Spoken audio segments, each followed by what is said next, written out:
In the rugged expanse of the Sea of Japan on a radiant afternoon in January 2026, where the sun burns mercilessly upon the waves and the sky is as clear as polished crystal, the mighty U.S. destroyer USS John Finn is on patrol. Just 100 kilometers from the hostile North Korean coast, this ship is conducting a routine operation, a demonstration of freedom of navigation that stretches the nerves of the Pyongyang dictatorship to the breaking point. Suddenly, without warning, North Korean radar activates and locks onto the American warship. From hidden launchers near Pyongyang to Hwasong-15 intercontinental ballistic missiles, the most powerful weapons in the regime's arsenal ignite and race into the sky. This is no mere test, no harmless skirmish. These missiles are aimed directly at the USS John Finn, a single ship with 300 brave sailors on board.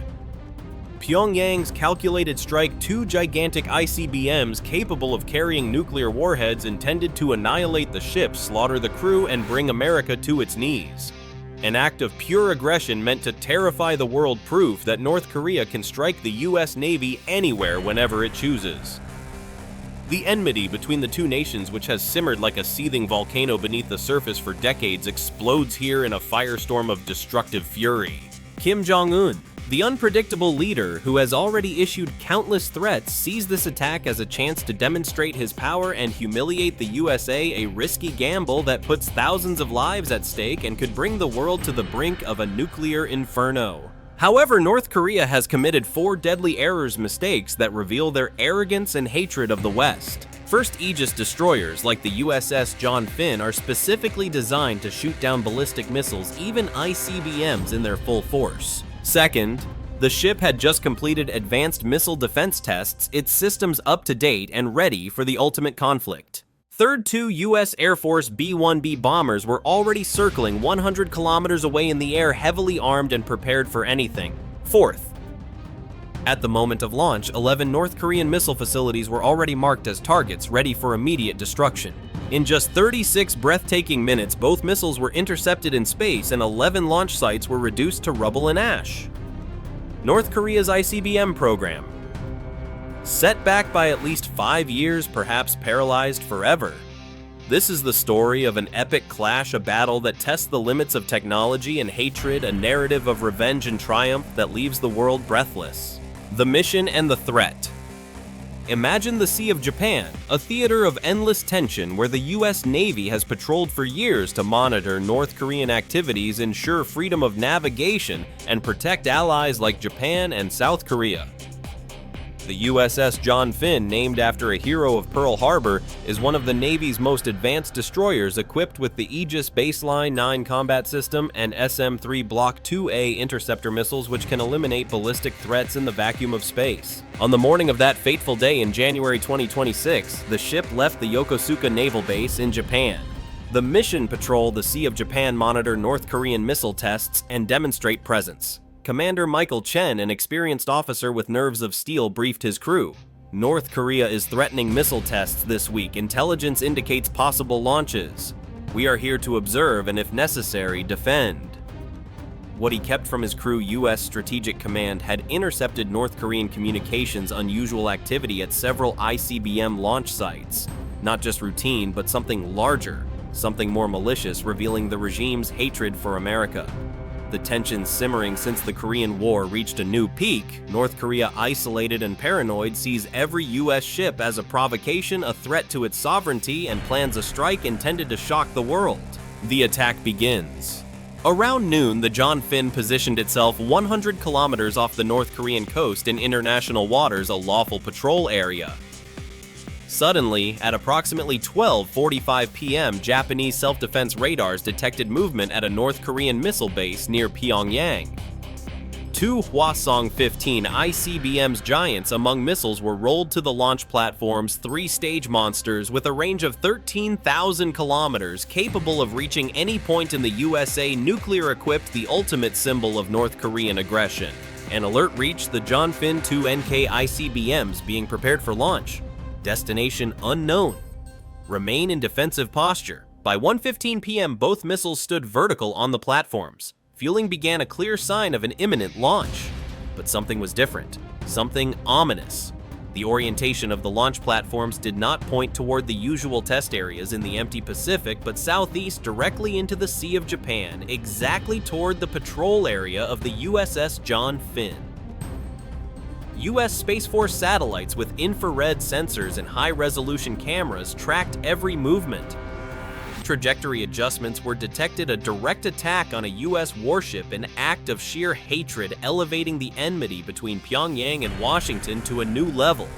Kim Jong-un, styling himself as an invincible warrior, ordered this strike to motivate his subjects and terrorize the world, ignoring the risk of a global conflict that could cost millions of lives.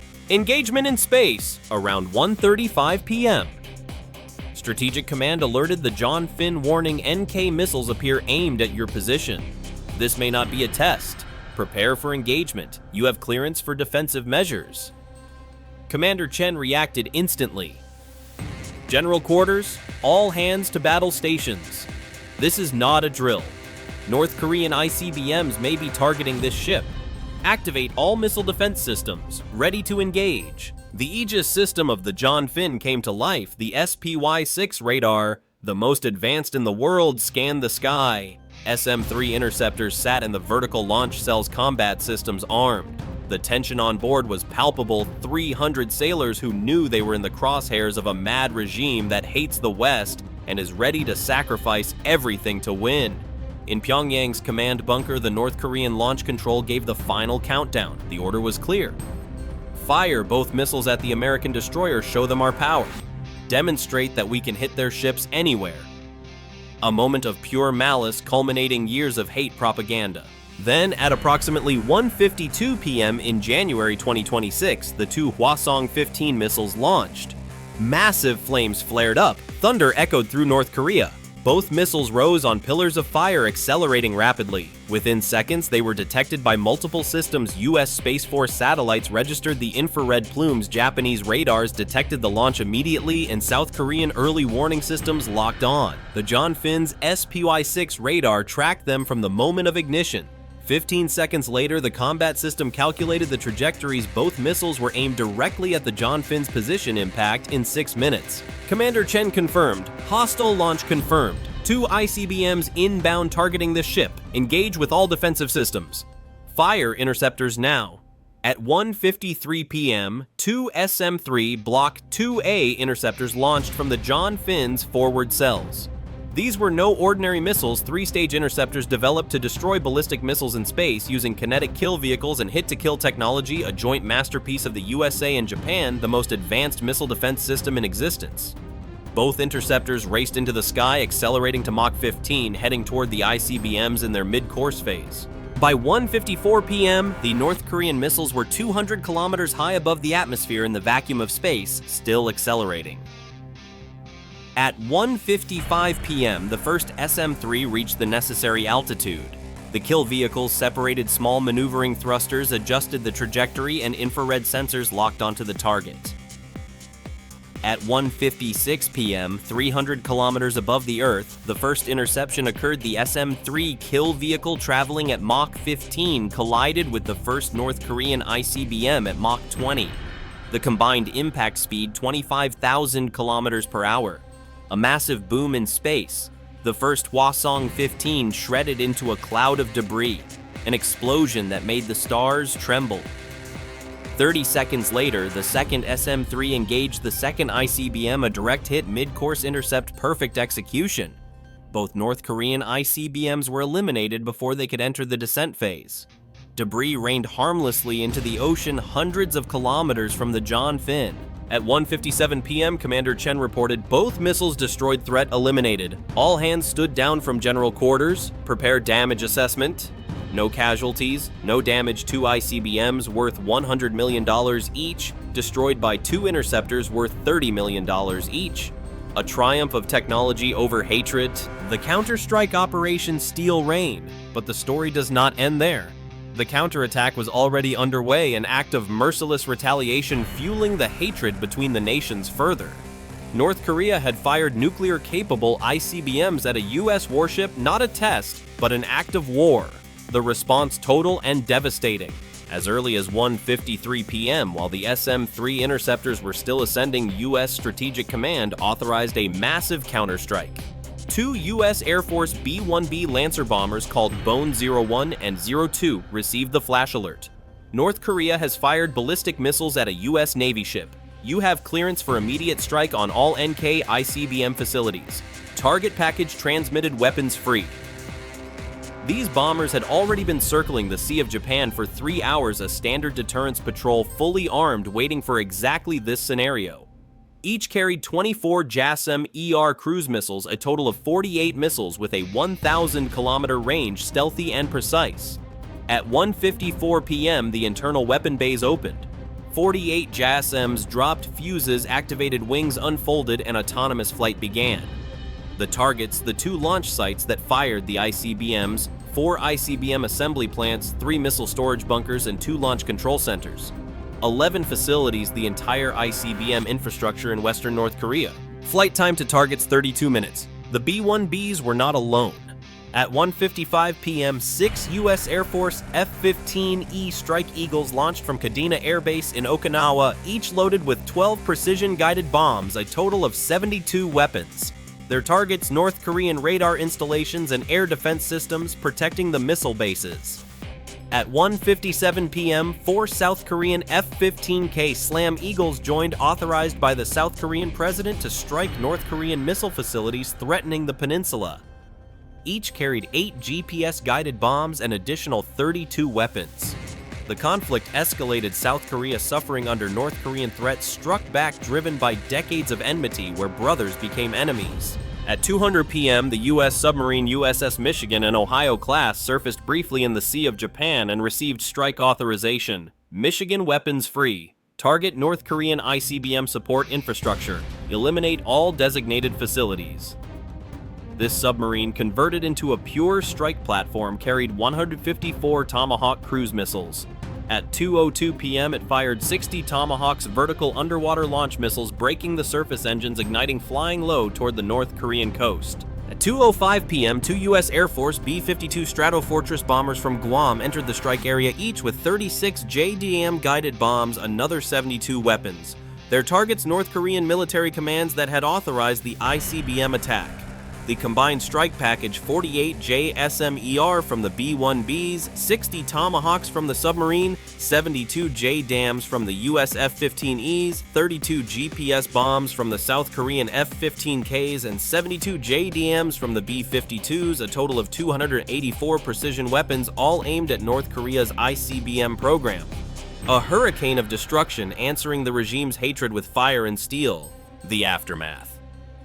At 2:12 p.m., the first wave arrived. The 6 US F-15Es attacked North Korean air defense radars, AGM-88 HARM missiles.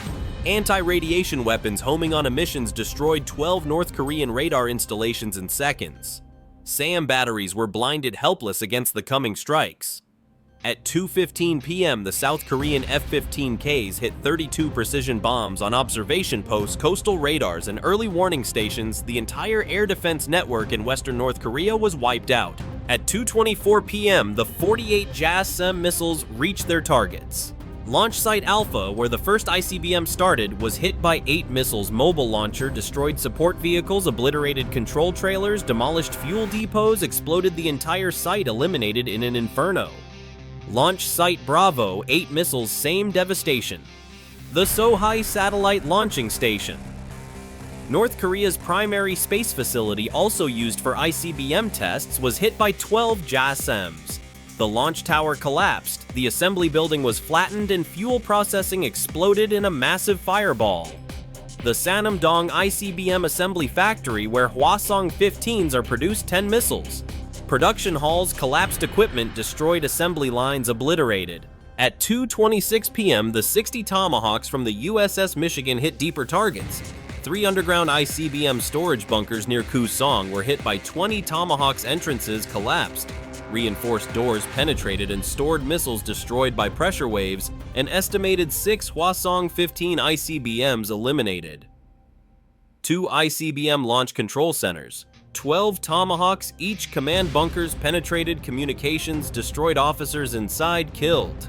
The headquarters of the North Korean Strategic Rocket Forces near Pyongyang's 16 Tomahawks buildings collapsed command staff casualties. By 2:28 p.m., only 36 minutes after the first North Korean launch, Operation Steel Rain was complete. Damage Assessment 11 primary ICBM facilities destroyed, 23 supporting installations eliminated. Losses estimated 6 Hwasong-15 ICBMs in storage destroyed production capacity, wiped out 762 North Korean military personnel killed. Allied losses 0, no aircraft damage, no missiles intercepted, no deaths. The USS John Finn continued its patrol undamaged, crew safe. North Korea's ICBM program was set back by 5 to 7 years. What do you think, dear listeners? Is this the beginning of the end for North Korea's nuclear ambitions, or will Kim Jong-un strike back with even greater hatred? Share your thoughts with us, call in, or write in the comments. Let's discuss how this conflict could change the world. Never again fire on American ships. Never again attack US forces with strategic weapons. Because 36 minutes later, your program is history, your facilities are rubble, and the destroyer sails on. Would you have dared to be on board the John Finn, or do you think North Korea is finally tamed? Let us know your opinions. Make this story come alive. Share, comment, discuss.